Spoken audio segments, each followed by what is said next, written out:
తెలంగాణపై బీజేపీ సర్కార్ జలఖడ్గం. మన గోదావరి నీళ్లు తమిళనాడుకు తరలించే కుట్ర. తెలంగాణ ఆమోదించకపోయినా ఆమోదించినట్టేనట. గోదావరి కావేరి అనుసంధానంతో ప్రమాద ఘటింటికలు. తమిళనాడులో ఓట్ల కోసం మోదీ బీజేపీ రాజకీయం. తెలంగాణ నీటి ప్రయోజనాలకు శాశ్వత విఘాతం. ఛత్తీస్గఢ్ వాటాను తరలిస్తున్నామంటూ కల్లబొల్లి మాటలు. కృష్ణా జలాలను కర్ణాటక మహారాష్ట్రకు అదనపు వాటా. గోదావరిలో మిగులుపై లెక్కలు తేల్చని ఎన్డబ్ల్యూడిఏ. మరో బాబ్లీ పోతిరెడ్డి పాడులా మారనున్న ఇచ్చెంపల్లి. భావి తరాలకు తీరని అన్యాయం. నిపుణుల ఆందోళన. ఇది నిపుణుల ఆందోళన కాదు, నిప్పులు చెందుతున్న నమస్తే తెలంగాణ గంతే. ఇప్పుడు మీరేమని అన్నారు? కేంద్రం భారతీయ జనతా పార్టీ తమిళనాడులో గెలవాలని. తమిళనాడులో ఏమైనా భారతీయ జనతా పార్టీ సర్కారు ఉన్నదా? తమిళనాడులో ఏమైనా భారతీయ జనతా పార్టీ సర్కారు ఉన్నదా? స్టాలిన్తో మాకేమైనా ఒప్పందం ఉన్నదా? భారతీయ జనతా పార్టీకి ఒప్పందం ఉన్నదా? ఏ కోణంగా ఏం లేనకుండా ఎందుకు చేస్తారు? మీ వాటాలల్లా మీరు ఇయ్యనీకే మీరు ఎన్నిసార్లు మీటింగ్లలో కూర్చున్నారు? ముఖ్యమంత్రి స్థాయిలో వెనకటికి మాజీ ముఖ్యమంత్రి వర్యులను అడుగుతున్నా. కాంగ్రెస్ ప్రభుత్వం వెనకటి పట్టించుకోలే. నీళ్లు నిధులు నియామకాలు అని చెప్పి నువ్వు పీకు ఏమంటారు పోటుగాడు లెక్క మాటలు వలికి నువ్వు వచ్చినవా? మళ్ళీ నువ్వేం చేసినావు? కేసీఆర్ గారు, నేను మిమ్మల్ని అడుగుతున్నా, మీరన్నా మీటింగ్లలో కూర్చొని నీళ్ళ మీద ఎప్పుడన్నా చర్చ జరిపినరా? ఒక్క మీటింగ్కి కూడా కృష్ణా రివర్ బోర్డు మేనేజ్మెంట్ మీటింగ్లలో కూర్చోలే. ఇంకొక ఫ్యాక్ట్ చెప్తా మీకు, ఇనుండ్రి.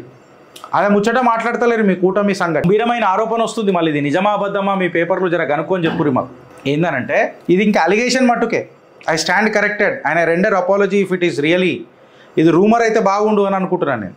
ఏమంటుర్రు అంటే కర్ణాటకలో కాంగ్రెస్ ఉన్నది, తెలంగాణలో కాంగ్రెస్ ఉన్నది. కర్ణాటకలో నీటి వాటా నీళ్లు ప్రాబ్లం అవుతున్నదని తెలంగాణ నీటి వాటా కర్ణాటక తీసుకుంటుంది. మళ్ళీ కేసీఆర్కి ఎందుకు కనబడతలేదు? అది తెలంగాణ వాటర్ని కర్ణాటక వాడుకుంటుందట. ఇప్పుడు మళ్ళీ తెలంగాణ ప్రజలకు అన్యాయం జరుగుతలేదా? ఈ మాట నమస్తే తెలంగాణ ఎందుకు రాస్తలేదు? మీ చీకటి ఒప్పందం కాంగ్రెస్ బీఆర్ఎస్ చీకటి ఒప్పందం బయటపడుతుందనా? నేను చెప్పినా కదా, ఇది ఆరోపణ అయితే బాగుండు. డేటా తీపిస్తున్నా నేను కూడా, నా దారిలో నేను కూడా ఉన్నా. జస్ట్ మీరు ఒక రూమర్ రాసిరు కాబట్టి నేను కూడా ఒక రూమర్ చెప్తున్నా. భారతీయ జనతా పార్టీ తమిళనాడులో గెలవనీకే మీరు ఇట్లా చేస్తుందని అని అన్నారు కదా. మళ్ళీ నేను కూడా ఇప్పుడు గదే చెప్తున్నా మీకు. నా దగ్గర ఆధారాలను నేను పెట్టినా. నాకు వస్తాయి నా దగ్గరికి. ఎందుకు రావు? బరాబర్ ఇవ్వాలి, లేకపోతే రేపు రావా? బరాబర్ వస్తాయి. నేను మీ లెక్క హలోనైతే మాట్లాడా కదా కేసీఆర్ సార్. ఇది కథ ఫ్రెండ్స్.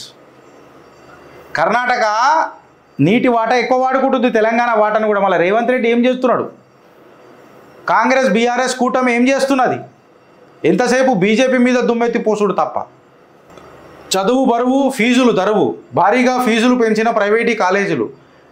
రెసిడెన్షియల్ చదువులకు ఏకంగా 3 లక్షలు. మరికొన్ని కాలేజీలకు 50,000కు పైగా పెంపు. పట్టించుకొని ఇంటర్ బోర్డ్ రాష్ట్ర ప్రభుత్వం. మళ్ళీ మీరేం చేసిరు? కట్టలు కట్టినారు 2 రోజులు. మీరు ఒక్కరోజున ఫీజును నియంత్రిస్తా అని చెప్పి మాట్లాడినరా? ఏమైనా ఆ చర్యలు తీసుకున్నారా? అడ్డగోలుగా మీ దాంట్లో పెంచినప్పుడు ఏం లేదా? మీరు సంసారులు, వేరేలు వ్యభిచారులా?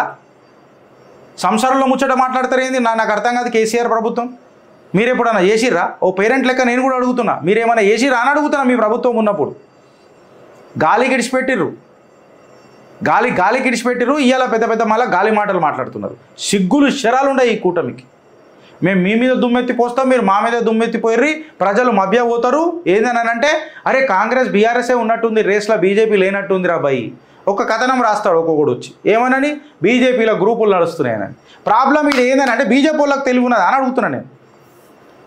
బీజేపీ వాళ్ళకి తెలివి లేకనే కదా ఇదంతా ప్రాబ్లం. ఎంతసేపు ఒకటే స్టేట్మెంట్ వస్తుంది, 3వ ప్రధానమంత్రి మోదీ గారిని ఆపే తత్వం ఎవరికి లేదు. అరే కరెక్టేనా నాయన, మాకు కూడా తెలుసా విషయము. మీరేం చేస్తున్నారు ఇట్లాంటి నరేటివ్ కానీ అడుగుతున్నాం. ఇది ప్రాబ్లం ఆడ, ఇది ప్రాబ్లం ఆడ. నరేటివ్ బిల్డ్ అవుతున్నది ఆడ ఎవరు మాట్లాడతలేరు ఆడ. అది ప్రాబ్లం ఆడ. ఫీజుల మీద ఎప్పుడన్నా మాట్లాడినరా? టమాటా సాస్ వేసుకొని కూర్చున్నావు ఆ రోజు నువ్వు. గదే అడ్వర్టైజ్మెంట్ ఇప్పుడు పెట్టినావు ఇక్కడ.